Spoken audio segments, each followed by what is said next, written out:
තවත් මෙවැනි වීඩියෝ නැරඹීමට ඇදුරුතුමා channel subscribe කරන්න. හොඳයි දුවේ පුතේ අපි කලින් මූල්‍ය තත්ත්ව ප්‍රකාශනය කියන වීඩියෝ එකකින් ඉගෙන ගත්තා මූල්‍ය තත්ත්ව ප්‍රකාශනයක් හදන්න. මේ තියෙන්නේ ඒ වගේ හදපු මූල්‍ය තත්ත්ව ප්‍රකාශනයක්. දැන් ඔයගොල්ලන් දන්නවා මූල්‍ය තත්ත්ව ප්‍රකාශනයක් කියන්නේ මොකක්ද කියන එක. right? මේකේ තියෙන්නේ වත්කම්, හිමිකම් සහ වගකීම්. එතකොට දැන් අපි මූල්‍ය තත්ත්ව ප්‍රකාශනයේට ගනුදෙනු බලපාන ආකාරය ඉගෙන ගන්න යන්නේ. එතකොට මේකම තමයි ගිණුම් සමීකරණයට බලපාන ආකාරය කියලා අපි ගනුදෙනු ඉගෙන ගන්නෙත් මේකම තමයි. එහෙමනම් ගනුදෙනු ගිණුම් සමීකරණයට බලපාන ආකාරය තමයි මේ මූල්‍ය තත්ත්ව ප්‍රකාශනයේ ඇසුරෙන් අපි ඉගෙන ගන්න. හරි? මේවා දිගටම අපිට ගිණුම් කරන්නේදී අවශ්‍ය දේවල්. හොඳයි. සෑම ගනුදෙනුවකම ප්‍රතිඵල දෙකක් තියෙනවානේ. අපි ඒක ඉදිරියට ඉගෙන ගන්නවා ද්විත්ව සටහන් ක්‍රමය. ඒ ප්‍රතිඵල දෙක ගිණුම් දෙක හරබැර කරන එක. ඒකට අත්වලක් තමයි මේක. හොඳයි. දැන් ඔයාලන්න ගාන නැතුණාට කමන්නේ. මම ගාන කිය හදන්නේ. එතකොට ඔයාලට මේක තේරුම් ගන්න පුළුවන්. ඔයාලට දැන් මෙතනින් ඉගෙන ගන්න තියෙන්නේ ගිණුම් සමීකරණය. එහෙම නැත්නම් මේ මූල්‍ය තත්ත්ව ප්‍රකාශනයේ අයිතමයන්ට ගනුදෙනු බලපාන ආකාරය. 1. ණය ගැතියන්ගෙන් රුපියල් 5000ක් ලැබීම. බලන්න ගනුදෙනුව ණය ගැතියන්ගෙන් රුපියල් 5000ක් ලැබීම. එතකොට පුතේ ණය ගැතියෝ එයා අපිට ණයයි. මෙන්න අපේ ව්‍යාපාරේ ණය ගැතියෝ ඉන්නවා 40000ක්. ඒගොල්ලන් අපිට 40000ක් ණයයි. ඒගොල්ලන් 5000ක් දුන්නා අපිට. එහෙනම් අපිට එන්නේ මොනවද පුතේ? මුදල් කියන වත්කම වැඩි වෙනවා. එහෙමනම් පෙරවැඩ මේක ඇතුළෙමයි කරන්නේ. එහෙම කරාම ඔයාලට මේක ගිණුම් සමීකරණයට බලපාන ආකාරය ඉගෙන ගන්න පුළුවන්. එහෙමනම් මොකද වෙන්නේ? මුදල් කියන වත්කම වැඩි වෙනවා. එහෙනම් මුදල් ශේෂය කියන්නේ මුදල්. මුදල් වලට ධන 5000යි. right? අනිත් පැත්තෙන් මොකද වෙන්නේ? ණය ගැතියෝ කියන වත්කම අඩු වෙනවා. දැන් මේගොල්ලන් අපිට 40000ක් ණය තිබුණා. දැන් 5000ක් දුන්නානේ පුතේ. දැන් එහෙනම් ණය ගැතියෝ කියන වත්කම අඩු වෙනවා 5000යි. ණය ගැතියන්ට ඍණ 5000යි. එහෙමනම් ණය ගැතියන්ගෙන් රුපියල් 5000ක් ලැබුණාම ඒක ගිණුම් සමීකරණයට කොහොමද පුතේ බලපාන්නේ? මුදල් කියන වත්කම වැඩි වෙනවා ධන 5000යි. ණය ගැතියෝ කියන වත්කම අඩු වෙනවා ඍණ 5000යි. right? එතකොට ඒ ගනුදෙනුව බලපෑවේ මූල්‍ය තත්ත්ව ප්‍රකාශනයේ මේ කොටසට වත්කම් කොටසට පමණයි. එහෙමනම් පුතේ මතක තියාගන්න ගනුදෙනුවක් වත්කම් කොටසට පමණක් බලපෑවොත් එක වත්කමක් ඍණ වෙනකොට ඒ සමානව අනිත් වටිනාකම ධන වෙනවා. right? මෙතනින් ඍණ 5000 වෙනකොට මේ පැත්තට ධන 5000. දැන් බලන්න එතකොට එකතුවේ වෙනසක් වෙනවද? නේ. ඒ කියන්නේ ඔයා සමීකරණයට ධන ඍණ දාලා මේ අයිතමයන් දාපු එක හරිද කියලා අවබෝධයෙන් කරලා ඔයාටම බලා ගන්න පුළුවන්. right. දෙවෙනි ගනුදෙනුව. ණය හිමියන්ට රුපියල් 8000ක් ගෙවීම. අපි ණය හිමියන්ට මුදල් ගෙවන්න ඕනේ. මෙන්න අපේ ණය හිමියෝ ඉන්නවා 60000. දැන් අපි ඒගොල්ලන්ට 60000ක් ණයයි.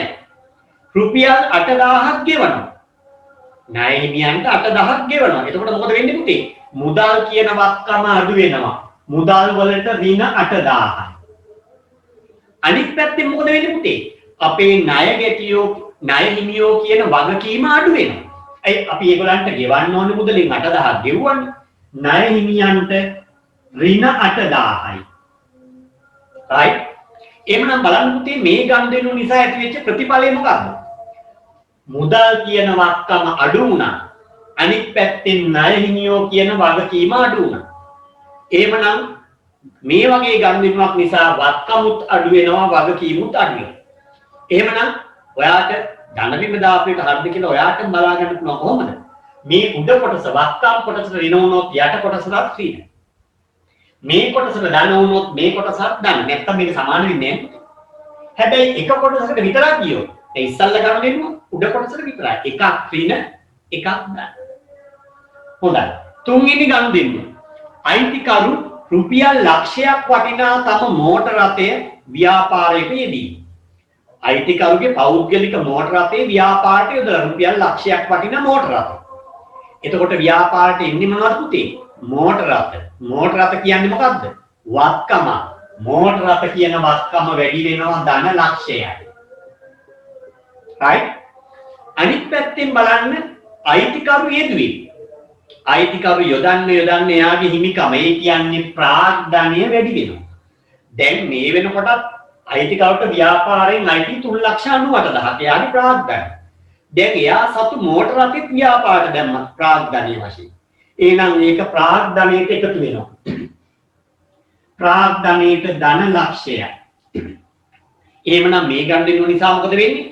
මුදල් කියන වත්කම මේ මෝටර රථ කියන වත්කම වැඩි වෙනවා. අනිත් පැත්තෙන් ප්‍රාග්ධනය ඒ කියන්නේ අයිතිකරුගේ හිමිකම වැඩි වෙනවා. වත්කමුත් වැඩි වුණා හිමිකමුත් වැඩි වුණා. එහෙනම් ඔයාගෙන් අහුවොත් විභාගෙදී ව්‍යාපාරයක වත්කම් සහ හිමිකම් යන දෙකම වැඩි වෙන ගනුදෙනුවක් ලියන්න. අයිතිකරු තම පෞද්ගලික මෝටර රථේ ව්‍යාපාරයේදී. එහෙම නැත්නම් අයිතිකරු ප්‍රාග්ධනයට අමතර ප්‍රාග්ධනයේ වශයෙන් ව්‍යාපාරයට මුදල් ගෙවි. දැන් අයිතිකරු යොදන එකට කියන්නේ අපි පුතේ ප්‍රාග්ධනය. පස්සේ යොදනේවට කියන්නේ අමතර ප්‍රාග්ධනය. අමතර ප්‍රාග්ධනය යෙදුවමත් අයිතිකරුගේ හිමිකම. ඒ කියන්නේ ප්‍රාග්ධනය වැඩි වෙනවා. ඔන්න ඕවා තමයි තේරුම් ගන්න ඕනේ. බලමු තුන්වෙනි ගනුදෙනුව, හතරවෙනි ගනුදෙනුව රුපියල් 6000ක බඩු තොගයක් ණයට ගැනීම. අපේ ව්‍යාපාරේ විකුණන්න 6000ක බඩු තොගයක් ණයට ගන්න. මොනවද තේන්නේ? බඩු තොගය. බඩු තොගේ කියන වත්කම වැඩි වෙනවා. බඩු තොගේට ධන 6000යි. අනිත් පැත්තෙන් ණයට ගත්තේ. දැන් අපි ණය ගෙවන්න ඕන. ණය හිමියෝ කියන වගකීම වැඩි වෙනවා. දැන් මේ 6000ක් අපි ණය හිමියන්ට ගෙවන්න ඕන. ණය හිමියෝ කියන වගකීම වැඩි වෙනවා ධන 6000යි. එහෙමනම් මේ ගනුදෙනුව නිසා මොකක්ද වුනේ පුතේ ප්‍රතිඵලය? බඩු තොගේ කියන වත්කම වැඩි වුණා 6000ක්. අනිත් පැත්තෙන් ණය හිමියෝ කියන වගකීම වැඩි වුණා 6000ක්. මේ පැත්තට ධන නම් මේ පැත්තට ධන. ඊළඟ එක රුපියල් 7000ක බඩු තොගයක් ණයට විකිණීම. 7000ක බඩු තොගයක් ණයට වික්කා. එහෙනම් අපේ ව්‍යාපාරයේ තියෙන බඩු තොගේ 7000ක් අඩු වෙනවා. එහෙනම් බඩු තොගයට ඍණ 7000. right? දැන් මුදලට වික්කා නම් මුදල් කියන වත්කම වැඩි වෙනවා. නමුත් මුදලට පුතේ වික්කේ නෑ ණයට. එහෙනම් ඒ වෙනුවට ණය ගැතියෝ කියන වත්කමයි වැඩි වෙන්නේ. අපේ බඩු තොගේ කියන වත්කම අඩු වුණා. ණයට වික්කාම දැන් මේ ගත්ත කෙනා අපේ ණය ගැතියේ. ණය ගැතියෝ කියන වත්කම වැඩි වෙනවා.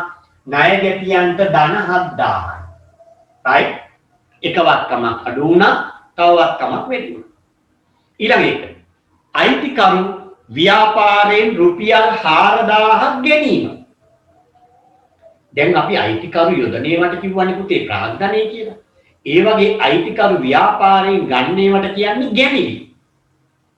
අයිතිකරු ව්‍යාපාරයෙන් ගත්තම යාගේ හිමිකම. ඒ කියන්නේ ප්‍රාග්ධනය අඩු වෙනවා. ඒවට කියන්නේ ගැනීම.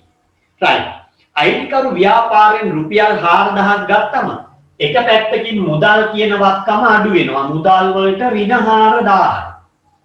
අනිත් පැත්තෙන් අයිතිකරුගේ හිමිකම. ඒ කියන්නේ ප්‍රාග්ධනය අඩු වෙනවා. ප්‍රාග්ධනයට ඍණ 4000යි. right. ඔන්න ගනුදෙනු මූල්‍ය තත්ත්ව ප්‍රකාශයට බලපාන ආකාරය මේ ඉගෙන ගත්තේ. මේකම තමයි ගිණුම් සමීකරණයට බලපාන ආකාරය. ඒතකොට යාර දැන් ගිණුම් සමීකරණේ ගණන් හදනකොට ඊටාම ලේසි වෙනවා. right. එහෙනම් ඊට පස්සේ ඔයා අලුතෙන් මූල්‍ය තත්ත්ව ප්‍රකාශනයක් හදනකොට පොඩි දෙයයි තියෙන්නේ. මෙන්න බලන්න. ගොඩ නැගිලි වෙනස් වුණාද? නෑ 3 ලක්ෂයයි. ඒ ගානම දැම්මා. දැන් ඊළඟ මේක ඇතුලේ ඊළඟ මූල්‍ය තත්ත්ව ප්‍රකාශනය හදන්න බෑ. මෝටර රථ වෙනස් වුණාද? ඔව් පුතේ. කීයක් තිබ්බද? 4 ලක්ෂයක්. දැන් ලක්ෂයක් එකතු වුණා. එහෙනම් දැන් ඔයා දාන්නේ කීයද? 5 ලක්ෂයයි. ලී බඩු වෙනස් වුණාද? නෑ. ලී බඩු කියලා ඒ ගානම දැම්මා. එතකොට මෙතන එකතු වෙනස් වෙනවා.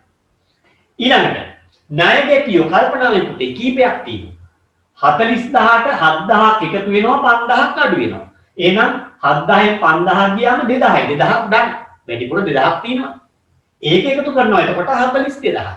එහෙම නැත්තම් 40000ට මේ 7000 එකතු කරන්න 47000යි. ඒකෙන් 5000 අඩු කරාම 42000. ඊට පස්සේ යාට ඉන්නේ එකතු වෙන ඒවා එකතු කරලා අඩු වෙන ඒවා අඩු කරලා එන උත්තරේ දාන්න. right? මුදල් බලන්න 40000ක් තිබුණා. 5000ක් එකතු වුණා 45000. 8000යි 4000යි 12000ක් අඩු වෙනවා 33000යි. right? ප්‍රාග්ධනයේ 3,98,000යි ලක්ෂයයි 4,98,000යි. 4000ක් අඩු වුණා 4,94,000යි. ණය හිමියෝ 60000ක් තිබුණා 6000ක් එකතු වුණා 66000යි. 8,000 අඩු වෙනවා. 58,000යි. ඒන උත්තරේ දාන්න. එහෙම දැම්මම මූල්‍ය තත්ත්ව ප්‍රකාශනයේ මේ වත්කම් වල එකතුවයි හිමිකම් වල එකතුවයි දෙක සමානයි.